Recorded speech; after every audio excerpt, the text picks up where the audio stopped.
We talked about empirical formula last week, and we said an empirical formula was lowest whole number ratio, right? It had to be all the way down to the lowest whole numbers. Well, molecular formulas do not have to be a whole number. They don't have to be lowest terms. They can be multiplied up. So this represents the total number of each atom, of each element in the compound.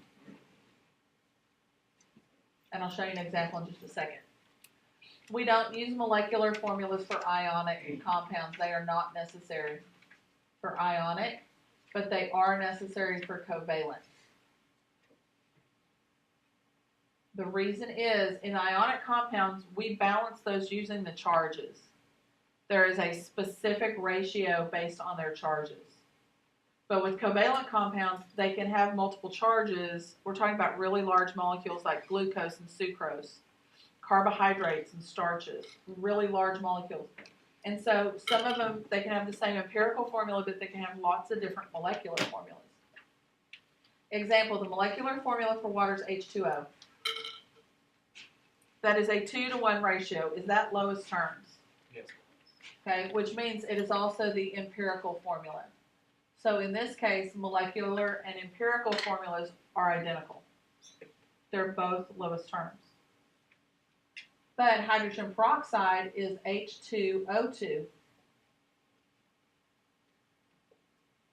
H2O2, that is a 2-to-2 ratio, which can be reduced to what? 1-to-1. So the empirical formula for that would be HO.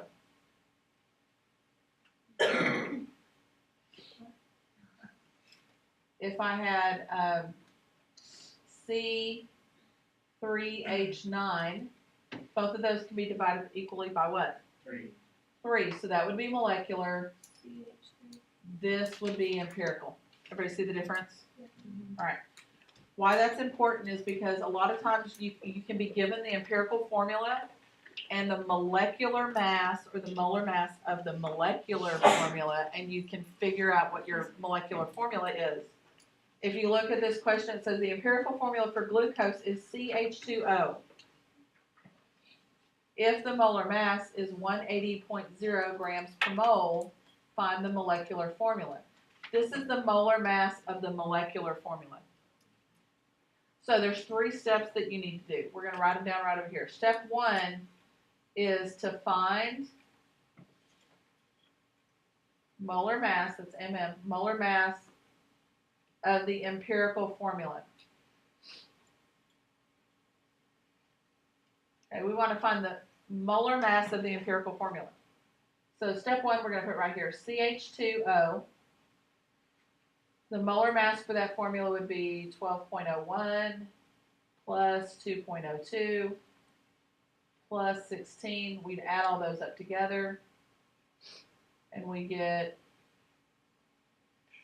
30.03 grams per mole. So my empirical formula, its molar mass is 30.03. The second step, we are going to divide molecular molar mass by empirical molar mass. And the reason we're going to do that is we're trying to figure out how many times bigger the molecular formula is than the empirical formula. What do you find? Molecular molar mass, which is what's given in the problem, by the empirical molar mass. So the molecular molar mass is 180.0. If I divide that by 30, I'm going to get, well, what's 180 divided by 30? 50 or something. 60. Oh, wait, About 6. That's what I Oh, meant. 6. Yeah, Yeah. it's in one day. So what that means, now listen, let this sink into the brain. Everybody look. What that means is that this formula, the molecular formula, is 6 times bigger because this divided into that 6 times, right? Yeah. So the molecular formula is 6 times bigger than the empirical formula. So how do you show that in the formula? 6 times that, which would be 6, no coefficients. We're only doing the Actual formulas. Yeah, we're not coefficients are when you're balancing equations. So no coefficient. No, we're multiplying it. Say C6, H12. H12, O6. This formula is 6 times bigger than the empirical formula. Which means this is a molecular formula, this is its empirical formula. So if you divide and you get like a decimal, then you would just round it to the empirical number then? Yeah, it's going to be really close to a whole number. Okay. When you're given empirical to find molecular, it's always going to be really close to a whole number. Now, let's say instead I give you that the molar mass of the molecular formula was 150. Not 180, but 150. 150 is how many times bigger than 30? 5. So 150 divided by 30 is going to give me 5 times bigger for the molecular formula, which means my molecular formula would be what? C5. Okay, those two are totally different molecular formulas, but they have the same empirical formula. Because they can both be reduced down to a 1 to 2 to 1 ratio, correct? Anybody have a problem with that? Yes. I thought you said there were 3. That's what I was saying. 3 what? You said there were 3 steps. Oh, the third step was to multiply.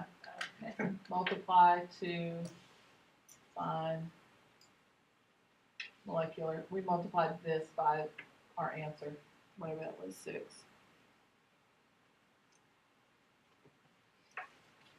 Problem set 1 says just to find the molecular formula, or the molar mass of this empirical formula. How do you find molar mass? You just add them. This would be 12.01 plus 1.01, which would be 13.02. Go ahead and add those up very quickly. It shouldn't take you but just a second. This time I'm going to give you the mass of each element. If I have 4.04 grams of nitrogen and 11.46 grams of oxygen, and I tell you the molar mass of my compound is 108. This is the molecular formula.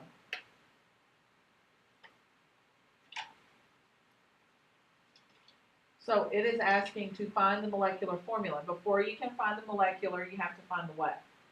Empirical. If you know the masses, this is from 702. If you know the masses, how can you find the empirical formula? What do you have to find first? The percent. We know grams. What do you always try to go to? Moles. So step 1, we need to find, we can find the percentages, but then we would just change that into grams and find the moles, right? So we need to find out how many moles of each one of these we have and find the mole ratio. For nitrogen, my moles would be 4.04 divided by 14.01. And for oxygen, it's going to be 11.46 divided by 16. That is a 0.29 by 0.72 molar ratio. That is not a whole number. How do I get a whole number ratio? Don't you multiply? Divide by the smallest number. So I'm going to divide by 0.29. I'm going to divide this one by 0.29. And you get a 1 to 2.5 ratio. Now, I cannot use that as my empirical formula because that is not smallest whole number ratio. What can I do to something that's a half? To multiply by 2. That means my formula is going to be N2O5. That is my empirical formula. So that can't be simplified. That can be simplified, right? Now, that is my empirical formula. I want to know what the molecular formula with this mass is. So I need to find out what the empirical formula's mass is, right? Yes. So I'm going to have 28.02 plus, what is that, 32, 64, is that 8? Nitrogen mass, is it 80? Okay. I add that up and I get 108.02. The empirical other doors open. The empirical formula's mass is equal to the molecular formula's mass, which means what? They're the same thing. Empirical is molecular in this case. But not always. Not always. Because if this was 2 times greater, then I would need to double everything, or 3 times greater, I'd need to triple everything. Okay? So that does happen. Yeah, sometimes your empirical is the same thing as your molecular. That is very true. That's why you need to do your work very, very neatly. So I think hydrate means water. Hydrate is a crystal, or it is crystals with H2O molecules adhering to the ions or molecules. To the what? To the ions or molecules. Let's say I have Na2CO3 with 10 H2Os. This indicates that 10 water molecules are adhering to each formula unit. Basically, I have an Na2CO3 and then I have 10 waters surrounding it. So for every 1 molecule, you have 10 waters surrounding it, right? We would call this, if this is sodium carbonate, that dot H, or 10 waters, you don't say times, you would just call it deca hydrate. Where's the deca come from? 10. So if you had 3, it would be trihydrate. Now, to find the mass of the water in a compound, to find the mass of this water right here, we would take the mass of our hydrated compound and subtract the mass of the dry compound. That's what y'all are going to do tomorrow. You're going to take a hydrate and you're going to heat it up and evaporate all the water off of it. And then you're going to mass it afterwards. If you know the mass before you dehydrate it and the mass after, when you subtract them, what do you get? How much you hydrate? How much water came off of it, right? How much water vaporized off of it. So that's what we're going to do in lab tomorrow. Yeah, look at this problem. Determine the formula of hydrated, I want you to underline this, hydrated barium chloride. It's telling you what the formula is. It is hydrated barium chloride from this data. The initial mass before it was dehydrated is this, and then after it's heated, this is what you get. So if you have Is like this where salt, dehydrated comes from? Yes. so if we have Take like water off. seawater and we measure the weight and then we boil it, what would be left over? Would it just be salt water there was? Yeah, 'cause it'd just be Yes, light you would salt. have all the salt and So everything. we can All the minerals. What we're going to do here, we want to find out what this formula is. We know it's barium chloride something. All right, so the first thing you need to do, you need to be able to get to moles. Once you find moles, you can find anything. We need to find out how much water this compound has. How are we going to do that? All right, step 1, yes, we're going to subtract 1.373 grams minus 1.175 grams. We're going to subtract that, and that is 0.198 grams. That's how much water we have. So we need to get harder. So, if that's water, where's the barium chloride? How much barium chloride do we have? Which one of these is barium chloride? Yeah, this is your solid. This is barium chloride. Because you have to subtract. Because barium chloride plus water gave you the total that you started with, right? So minus barium chloride. Correct.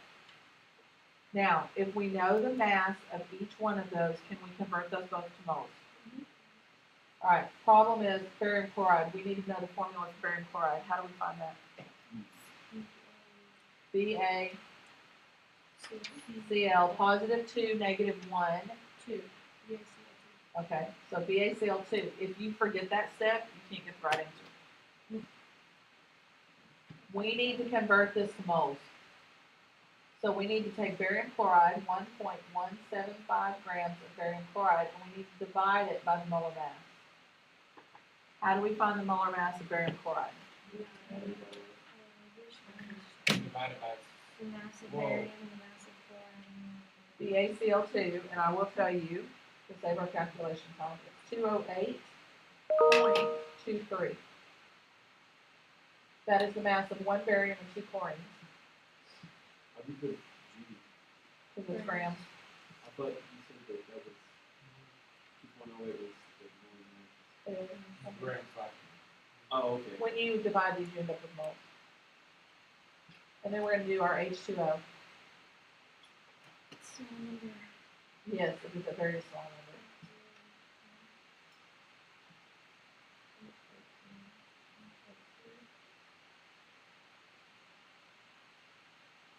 Where did you get that eight from? The mass of water off the table. All right, so Lexi, what did you get for the mass or the moles of barium chloride? Well, we need to probably take it out further. 0.0056. Okay, we're gonna do 0.0056. Oh. Yeah, you're gonna have to go out. Some of these are gonna get really small numbers. Don't round it to the hundredths unless you've got plenty of data there. This one needs to go out farther. So we should always have two numbers out here. Yeah. What about water?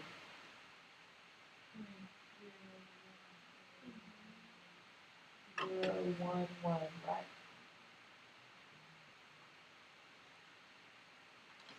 Now, we have the mole ratio.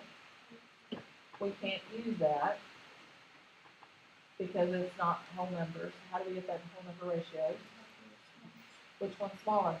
The top one, so we're going to divide that by itself, and we're going to divide that by that.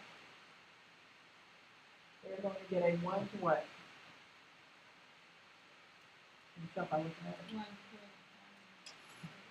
Might as well be what? 1 to 2? That is our mole ratio for our hydrated compound. So we would write BaCl. For every one of those, there are 2 water molecules. So that is 1 mole to 2 moles. 1 to 2. The coefficient means moles. Now, okay. It can mean 1 molecule with 2 molecules, or it can mean 1 mole with 2 moles. Why couldn't we use that What? when I asked you if it was a coefficient? Because we were writing a formula. So now we can use it because of our When you're writing a formula, you're writing it for 1 mole. So you always pretend 1's in front of that first compound. All right, there's your answer. And that's the rate of Yeah, because we found the moles of each one, and then we found the mole ratio. Let's say that instead of giving you the formula, instead of giving you this information, I gave you this with a percent of each thing. When you know the percent, what do you need to do? You assume you have how many grams? You assume you have 100 grams. If you have 100 grams, then you can scribble this out and put what? Grams. Scribble that out and put grams. Once you know grams, you can always get to moles, correct? All right, so everybody, very quickly, find out how many moles of each one of those 2 things. Here's my substance, here's my water attached to it. Find the moles and get the lowest mole ratio and see if you can figure out what the formula would be. Moles for this, and 1.28 moles for that, which is a 1 to 2 ratio. So it's CaSO3 dihydrate. Dihydrate. Calcium sulfate dihydrate. On page 25, number 1 is asking you just to make it the empirical formula. So the first one, A, is C6H6. They can both be reduced. It's a 1-1, right? Yeah. So it's CH. Oh, that's all I have to get. G is CaBr2. Anytime you have a compound where one of the elements just has 1 atom, it can never be reduced. You can't reduce 1 atom down. So then all you need to do is just rewrite that. That is, the empirical is the molecular formula. They are identical. They can't be reduced.